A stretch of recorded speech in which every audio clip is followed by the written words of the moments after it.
Praise the Lord, everyone. Thank you for tuning in with Dr. Leisha, the preacher. Okay. Well, today's topic is about the topic is about generational wealth and leaving divine and legal inheritance for offspring, for your children, grandchildren. In my community, and you may say, what is your community? Well, it's not just one little area, actually. You know what I mean? Um, my community includes being a Black person in America. My community includes being a woman in America. I've been a wife for 32 years legally, and a mother for a long time. My oldest is well into her 30s. I'm a grandmother in America. I've been an employee the majority of my life. Worked for somebody at some point, in time or another over many, many, many decades. So, I have a lot of hats. So when I say community, my community, it's pretty big. Um, so one of the things that I learned in marriage out of 32 years that planning for family wealth is a challenge for a lot of male leaders. You know, I find that a lot of the men in my community struggle with leaving their children anything, anything. I know during my second marriage, I heard the words, I don't want anyone benefiting off of my death. And I was like, whoa, whoa, whoa, hold up, hold up. Our whole marriage has been us that I believed, working on family wealth. What do you mean you don't want anyone benefiting off of your death? Whoa, that really threw me. But it also explained why every time I would do something for the family, it was agreed upon on the front end, but there was never a back end to catch because he didn't believe what I believed in. So every plan that was, designed, it would never be fully executed. And now I know why. Some people are not comfortable admitting, you know, I mean, they may admit it with words, but they will agree to things and then don't follow through. So that's when your words and your actions do line up. you know so and then there are people who agree to something and then they just never follow through, and so it's just a combination of things of how families' wealth can fail and slip through. I'm all about life insurance policies. I'm all about putting everybody's name on the deed and title of things. I'm all about entrepreneurship, business, family business. You know what I mean? I'm not I'm just not an independent person. You know what I mean? I'm not wired to be independent. I am a team player. I've been a team player my entire life. Being solo dolo is just not really my thing. But I'm a divorced woman. After 32 years of marriage, I'm still a divorced woman, and I'm learning to be quote unquote independent and functioning solo. But that's more so just making decisions for my family without a partner. You know, that's it. That's new to me. But so again, I'm more family oriented, more team like. I don't, everything about me, everything will be left to my children. Everything.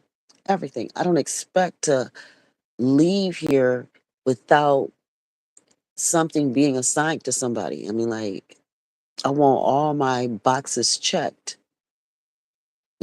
for passing things along, you know, rolling it over to the next generation. That's just, I just can't imagine life being any other way. I don't want to think of life being any other way, personally. So I find that being a problem. I find that a lot of people in my community struggle with that concept. Most parents, adults, want everything that they quote unquote work for and earn to be for them only. And I mean, I'm not saying that that's wrong. I'm not saying that. It's just not for me. And I can't risk going forward being involved with anyone else that's going to interfere with me transferring wealth to my children.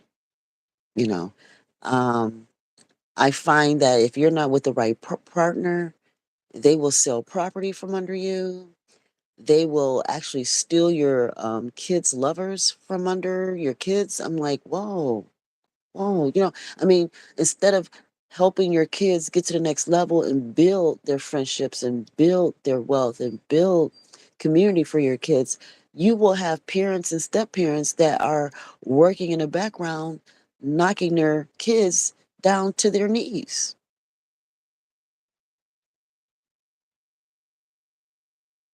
And it's a sad thing to experience, and it also takes years to compensate. It takes a long time to compensate for not setting our children up.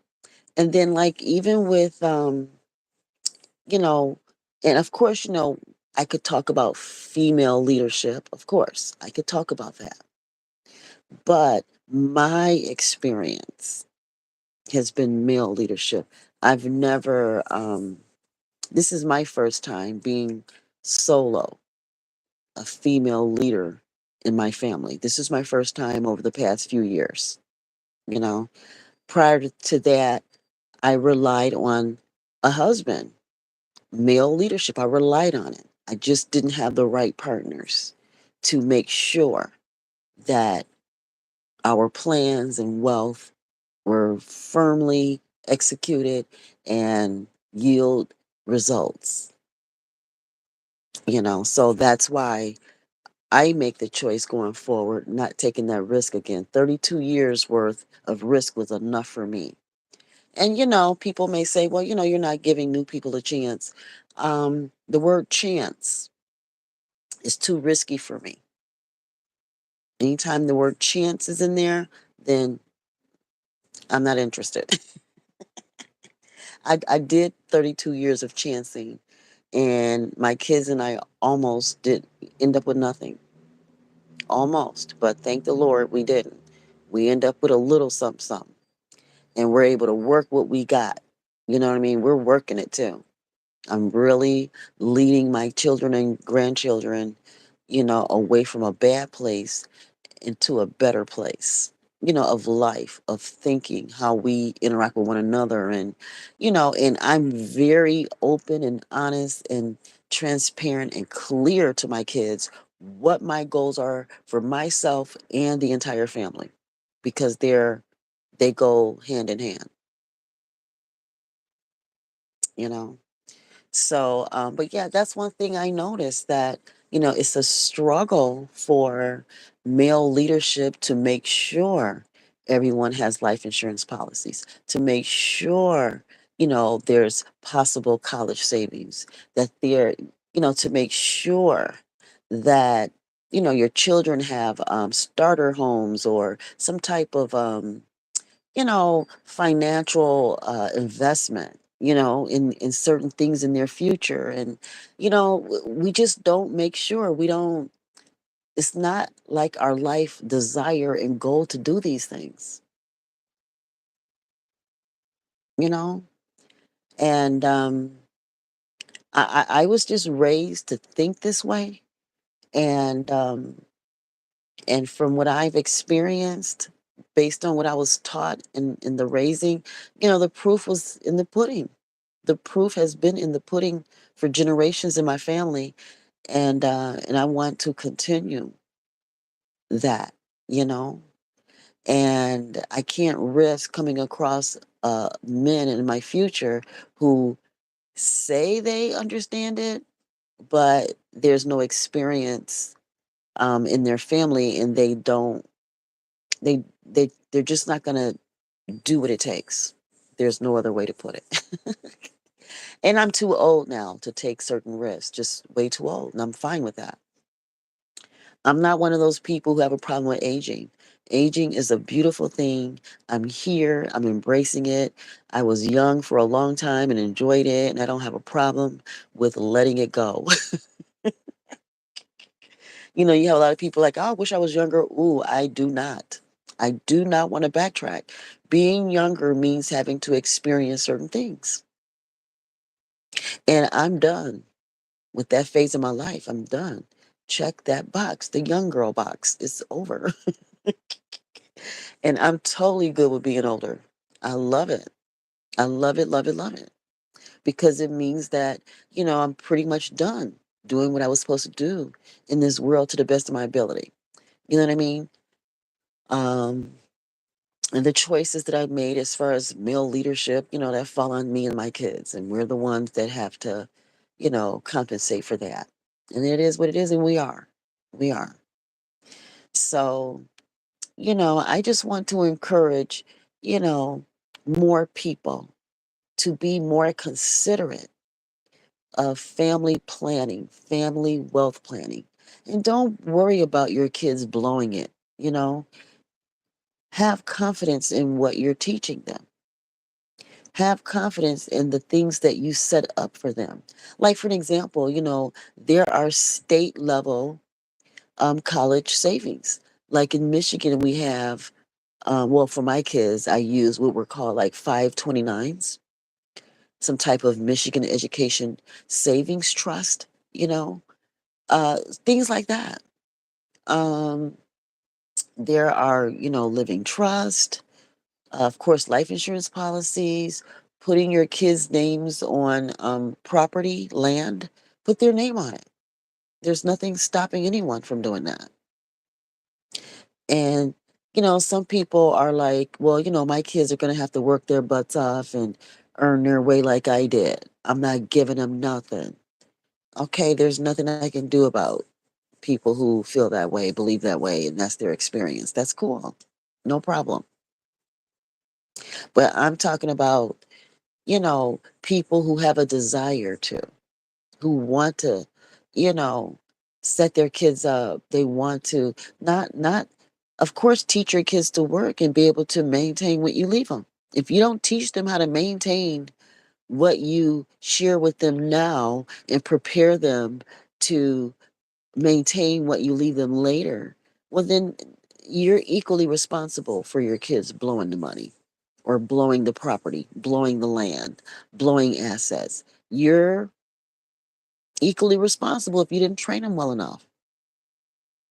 If you didn't, have the right lawyers in place and things like that. I mean, you can only blame other people so much. And what other people may or may not do is no excuse for you to not do what you're supposed to do what's in the best interest for yourself, your children, grandchildren. And we as adults need to stop allowing other adults, like lovers and step parents and stuff, to come along and screw up our kids' money, screwing up their land, screwing up their homes, screwing up their future assets. We do all this in the name of quote unquote love, falling in love, having sex, having access to the opposite sex.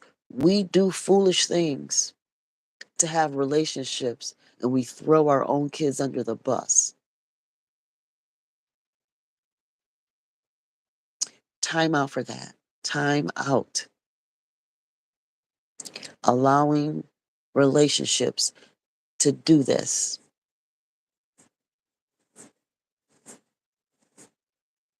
So, as parents, we need to be more open and honest with our kids about what life is really about. What type of assets are important, what you actually have and what you don't have. Period.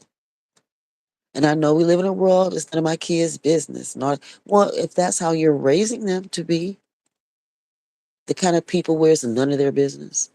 Or can you raise them to be the kind of people that it is their business and teach them?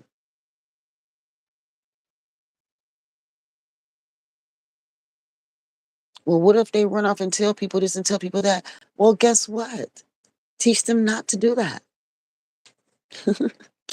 you know? And how about other people should be doing this anyway? How about it's no big secret?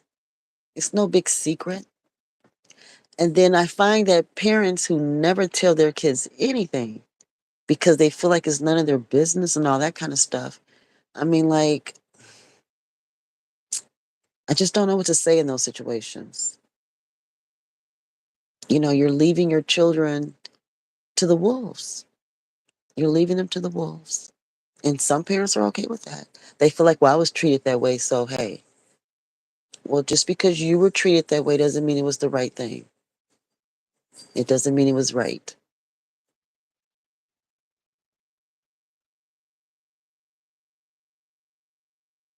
And so parents that tend to have all these secret plans, don't tell their kids, it's because they're doing other stuff with the money.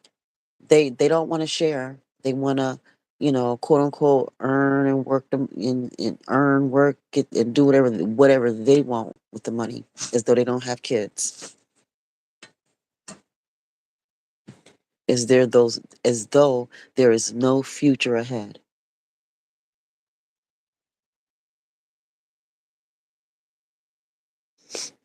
And this is, just a little side note, not necessarily related to this topic per se, but even in the situation where, um, Section 8, SNAP benefits, and things like that are being revised, changed, shortened, whatever the case may be. In the case where generationally families have been depending on these benefits, again, that's not the best scenario either, to generationally teach your children to depend on a system that you all have not planned together, designed together. You know? So, for an example, let's say a family is on like second or third generation of Section 8. Well, with the new rules possibly rolling out, um, that has come to an end to a degree. Generational lifetime Section 8 commitments. That is being greatly reduced, possibly. I don't know. That's what's being discussed out there. So even families in that situation got to come up with a different plan now. Got to. Don't teach the next generation to depend on this. Don't. Come up with something else. And people may say, well, that's easier said than done. I'm disabled. I can't work, this, that, and the other. Well, when these benefits are cut off, I mean, like, something got to be done. People need to sit down and talk about the options. I think what this is going to do, these changes, I'm not saying I agree or disagree, but what I'm saying is these changes are going to cause families to have to come back together. Sit down, figure this out. Stop it is going to reduce abandonment. It may take a minute, it may not be immediate, but it will have an impact on abandonment issues long term. I can see it being a long term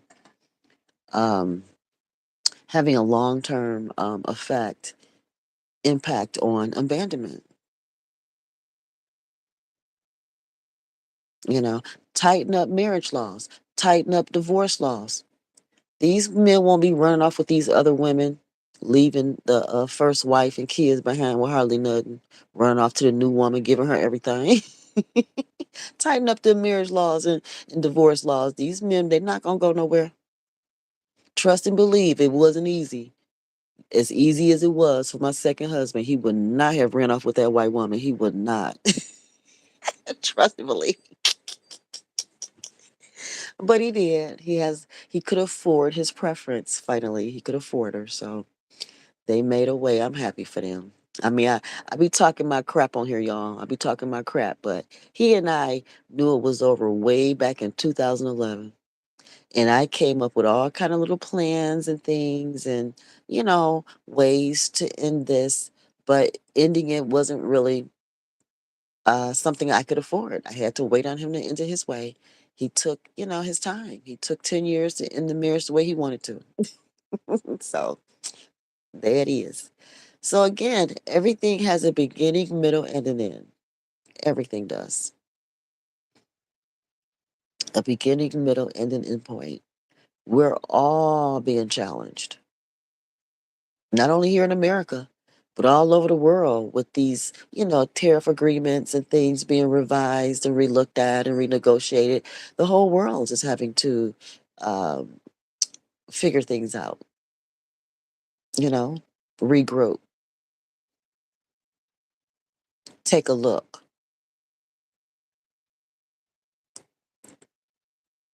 So, all right, let's do better. Let's do better at family planning, generation, generating generational wealth, being more considerate of our children and grandchildren. They have the right to know things. And when we don't tell our kids what's going on and we die and they don't know what to do because we feel like it was none of their business. They grown. Okay. All right.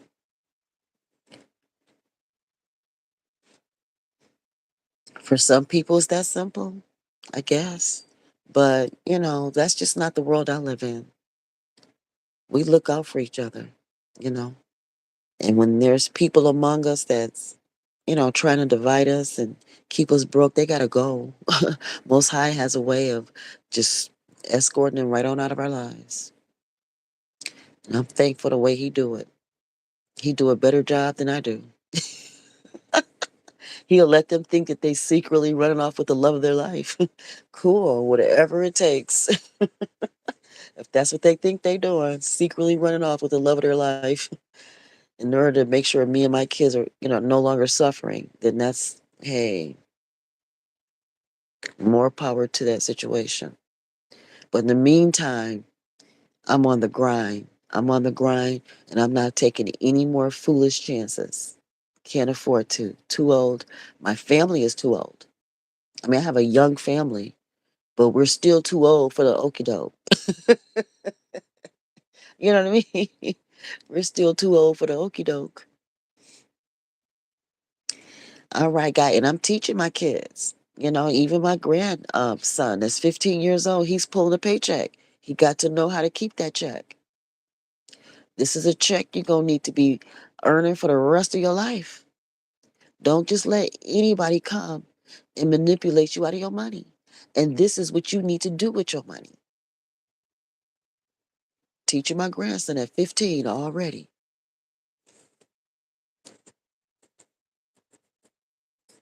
So, you know, all we can do is teach them, train them up, give them chances to practice. He got a little bank account and he got a little, like a CD thing or something that he play with, trying to invest and stuff. It's things that the bank has for teenagers to learn how to do things with. So, you know, we have to let our kids have opportunity, give them room to grow, which includes mistakes. Walk them through their mistakes, help them see what their options are, you know. We need to change things up.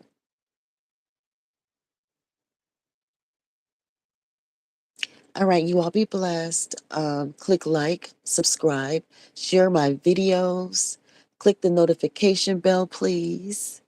And oh, yeah, I'm not monetized anywhere on social media. I'm not monetized yet. Um, so if you want to send a love offering to my channel, if you've been with me for a while and you're still encouraging me and want to see me do well, my PayPal, Cash App, $ Dr. Leisha the Preacher, just like on my channel. You all be blessed. Bye.